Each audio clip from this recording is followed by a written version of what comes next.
Hello y'all, this is RJ here in Gettysburg, Pennsylvania, here at the Union Drummer Boy. I'm going to walk in here and share this with you. You can see this a little bit right here. You can see some of the artifacts from the window, but I'm going to walk in here and just right now.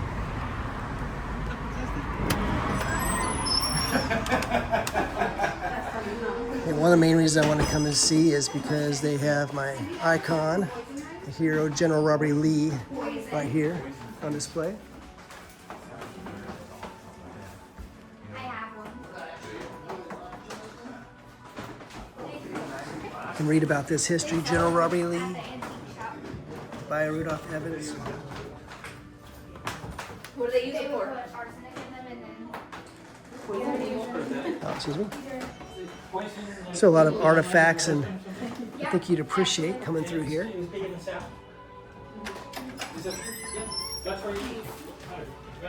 Yeah, there's an antique shop around the way that has some remakes and machines. Identification badges and shoulder boards, a pocket watch depicting General Nathan Banks, trumpet here. I guess so.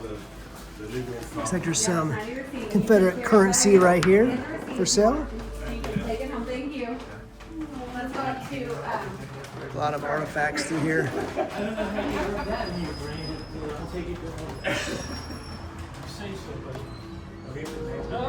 This right here, Major General shoulder bars, and naval revolver. See a cavalry variation, foot officer sword right here.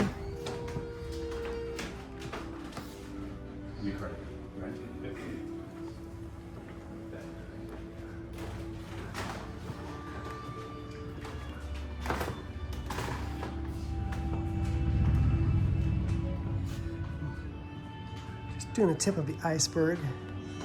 A few things you might appreciate seeing. Got some swords here. Sword right here, $16.50 on sale for $1,600. Here got some different swords. See some paper cartridges. High relief carved Civil War soldiers pipe bowl.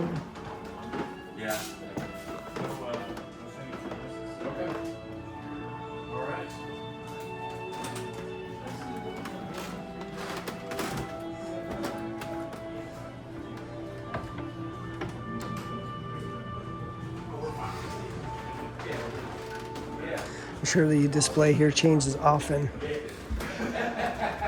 1860 model here.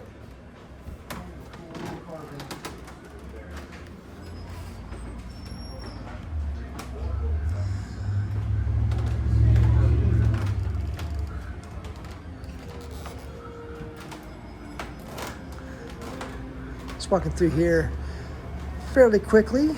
I'm sure you'll recognize some of these images and these artifacts and relics right through here. Of course, General Stonewall Jackson. There's a Union cavalryman right there.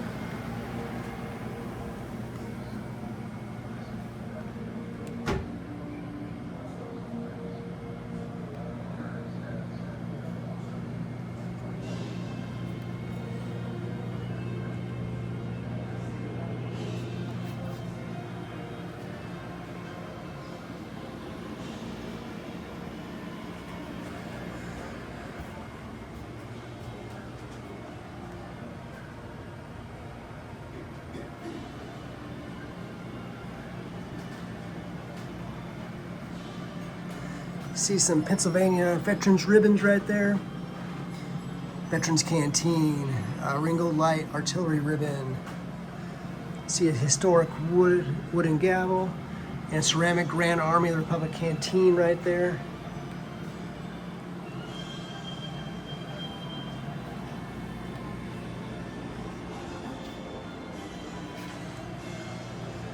Some more swords.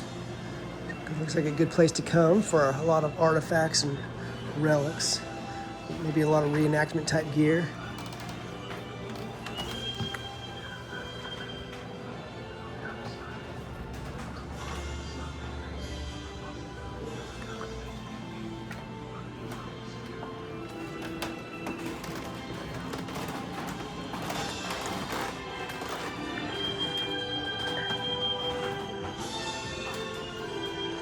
Once again, I'm here at the Union Boy here in Gettysburg, Pennsylvania.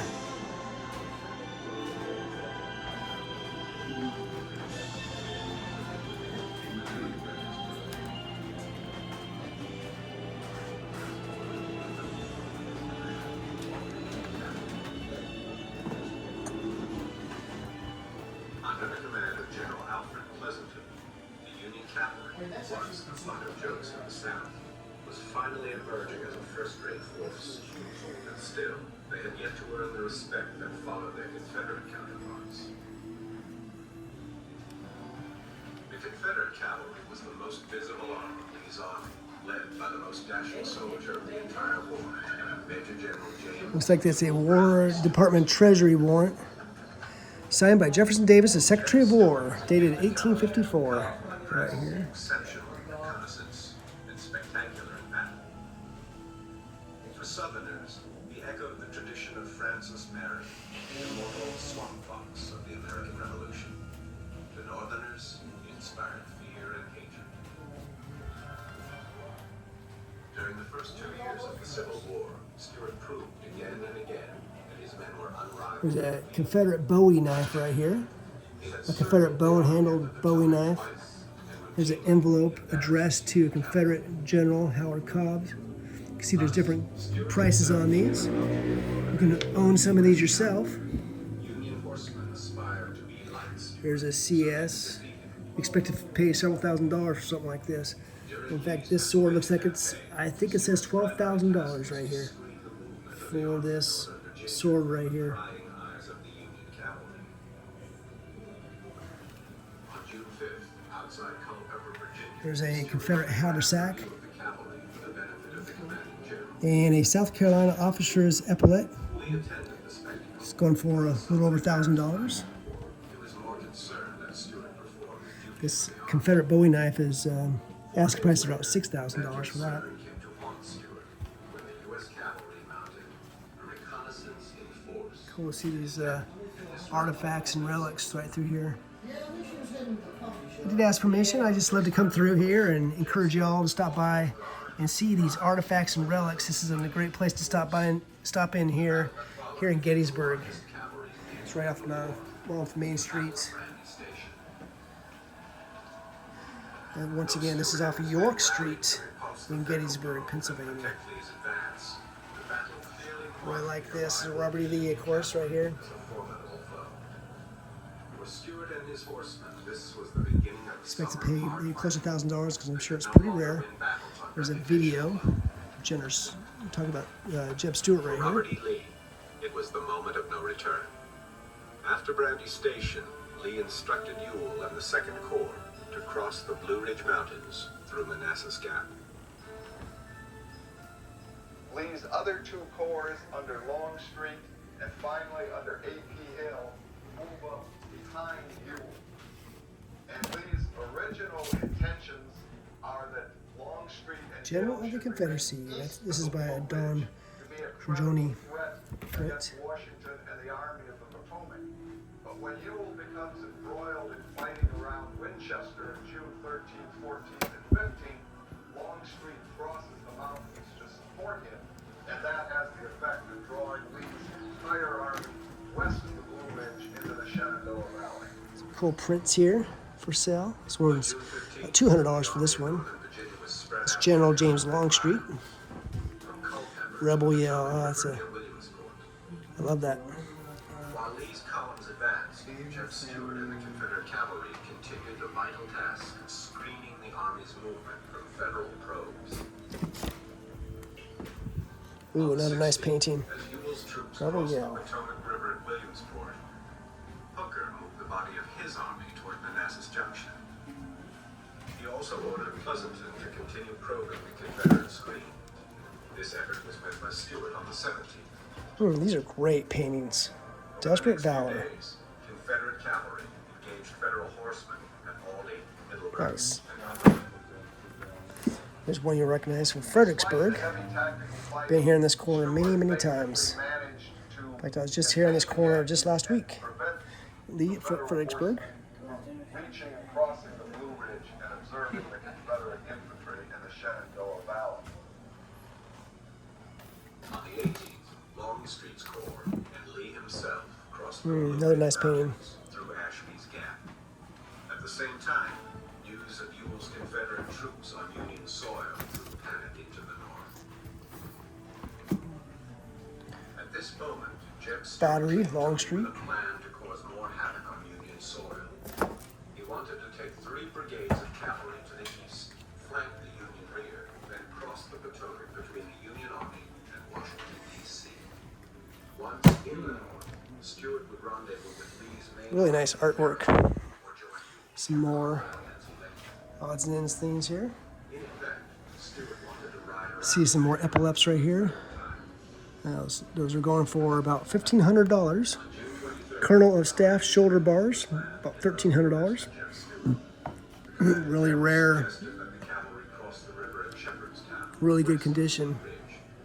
Really cool to see these artifacts and relics. Here's a Civil War carbine cartridge box. Here's a cane made of wood from Georgia's swamp. Stuart took that as permission, so he would go off on a major raid. The next day, Lee crossed the Potomac to Shepherdstown, and Stuart left Salem, Virginia, riding east with his 3 best brigades. It's a nice portrait of General Lee right here. That Stuart was not engaged in a vain, glorious raid or attempt to seek personal attention. He was carrying out the strategy that Lee had intended for him to pursue. Up here, a lot of Unfortunately, Grand Army of the Republic flag right here in the background.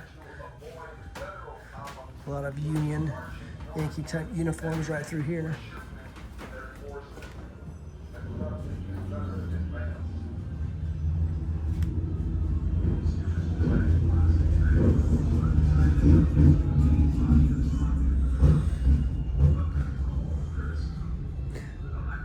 So early Civil War federal issue enlisted man's waist belt right here. Expect to pay $600. That's on being sold for $600. Here's a model's 1850 saber belt.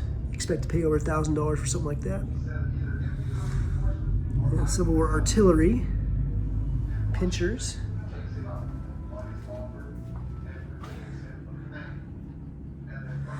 There's, of course, Lincoln and William Seward right here.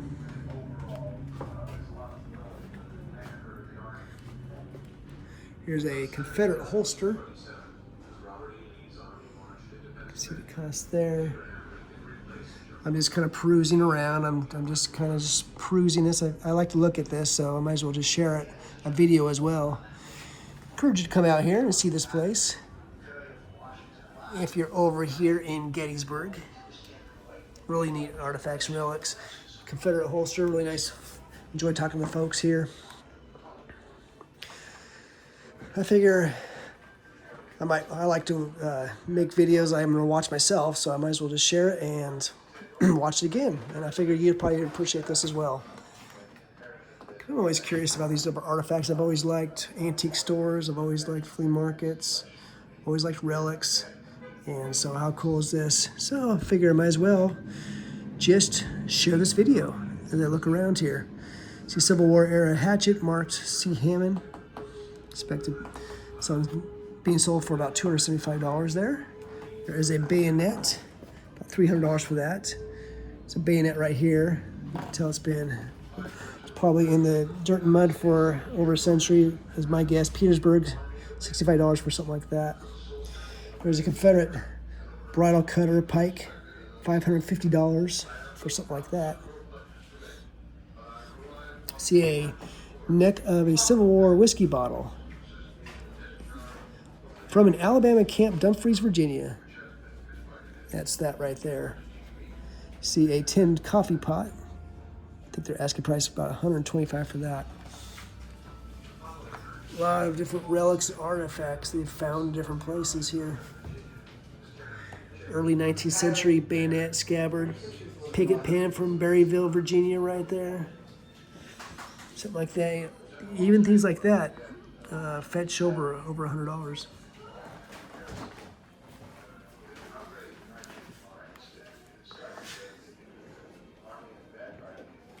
There's a grouping of Madam, 195th Pennsylvania Infantry, $2,850. There's a 35-star flag going for, you can see that right here.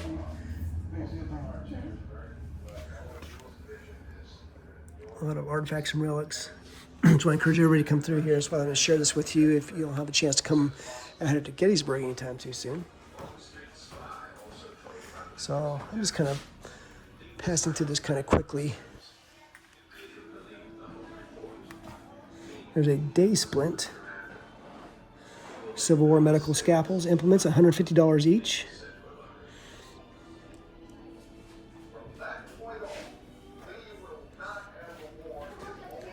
Something like that.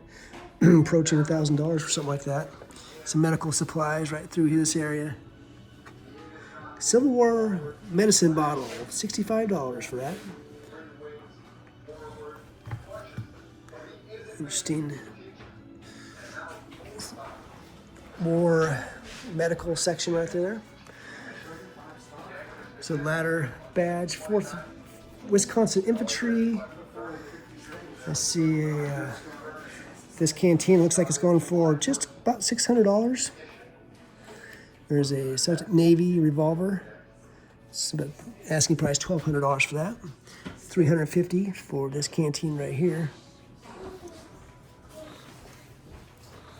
See some Civil War musket hammers right down here. See a Civil War pattern, 1858 kind of hat here.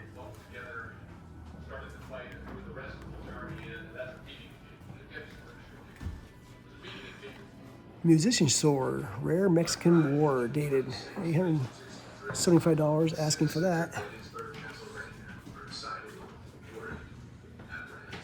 So I'm just doing tip of the iceberg, just passing through here kind of quickly. And I'm sure these things change all the time. If I came back next year, I'm sure a lot of this will be gone.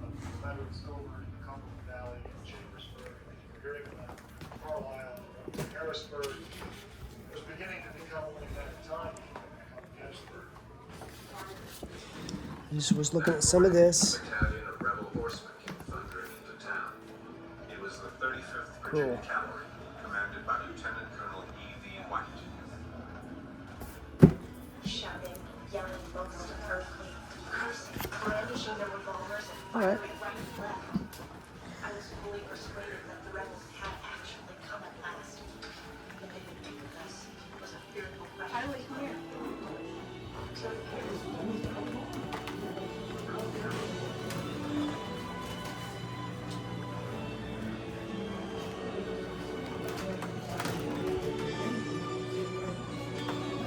All right, just saw some of that.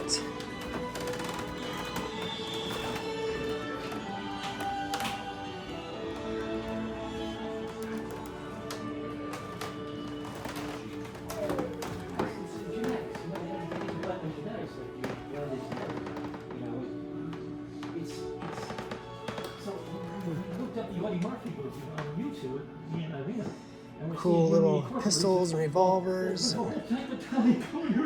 See some carbines right here. 54 caliber. You see right here a 50 caliber and 1858 carbine right here.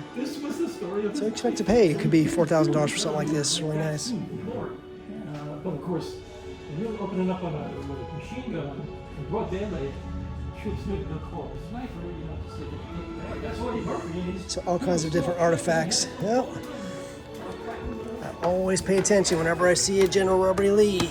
Stop by and say hi, and stop by and investigate and check it out. See if it's something I may want to buy myself, because I do have a lot of Robert E. Lee kind of statue, little miniature bust and photos, little relics and things like that. There's something else that's, I think you might recognize this.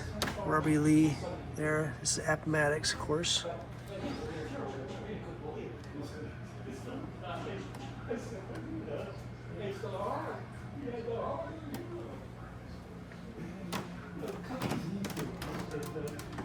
Maybe the story wasn't as any survived the war. So a lot of those guys, Lots of things I think reenactors would love to take a look at. you know, why do you? Like for example, we got a model 1863 Sharp rifle as an example. Yeah, I don't know if I told you, but I was reading this Gary Gallagher book that I told this guy did. And in there he says, I didn't say this to this young man, but I told Jake. And just finishing up where I started. Why did the Confederacy continue? Really like this. All the One of my majors I came here. He says at the beginning of it, perhaps because they were the only American army that suffered so continuous deprivation and yet showed such enthusiasm and loyalty to the cause for 4 long years. No other American army in history, even the Revolution, demonstrated. Super cool. And why? So then he, All right, so once again, here at the Union Drummer, just perusing through here, walking through, just tip of the iceberg, sharing some odds and ends things coming through here. And I'll finish this up. were like a unique class that went through the army, and when they were killed off in the last 6 months. Once again, I'm back out here, Gettysburg. Once again, this is right off of York Street.